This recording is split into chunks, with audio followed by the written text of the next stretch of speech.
Social media కీచకుడు YouTuber Praneeth Hanumanthu మరిన్ని చిక్కుల్లో పడ్డాడు. తండ్రి కూతురు బంధంపై అసభ్యకర రీతిలో కామెంట్స్ చేసినందుకు ఇప్పటికే ప్రణీత్ను హైదరాబాద్ సైబర్ సెక్యూరిటీ పోలీసులు అరెస్ట్ చేసిన సంగతి తెలిసిందే. తాజాగా అతడి డ్రగ్స్ కేసు కూడా బుక్ అయింది. ప్రణీత్ డ్రగ్స్ తీసుకోవడంతో పాటు గంజాయి తాగినట్లుగా పోలీసులు గుర్తించారు. దీంతో అతడిపై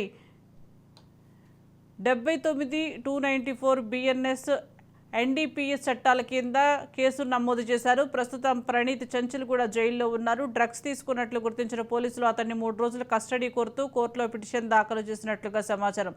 ఇటీవల ప్రణీత్ హనుమంతు వివాదం 2 తెలుగు రాష్ట్రాల్లో సంచలనం రేపింది. తండ్రి కూతురు వీడియోపై తన స్నేహితులతో కలిసి అపహాస్యం చేశాడు. అంతేకాదు లైంగిక రీతిలో సంచలన కామెంట్స్ చేశాడు. దీంతో అతడిపై కఠిన చర్యలు తీసుకోవాలని కోరుతూ సుప్రీం హీరో సాయి ధరమ్ తేజ్ 2 తెలుగు రాష్ట్రాల సీఎం, డిప్యూటీ సీఎంలను కోరుతూ సోషల్ మీడియాలో పోస్ట్ చేశారు. దీంతో ఈ వ్యవహారం ఒక్కసారిగా గుప్పుమంది. సాయి ధరమ్ తేజ్కు సపోర్ట్ చేస్తూ ప్రణీత్పై చర్యలు తీసుకోవాలని నెటిజన్లు, సినీ సెలబ్రిటీల నుంచి డిమాండ్స్ వచ్చాయి. దీంతో తెలంగాణ సీఎం రేవంత్ రెడ్డి స్పందిస్తూ ప్రణీత్ హనుమంతుపై చర్యలకు ఆదేశించారు.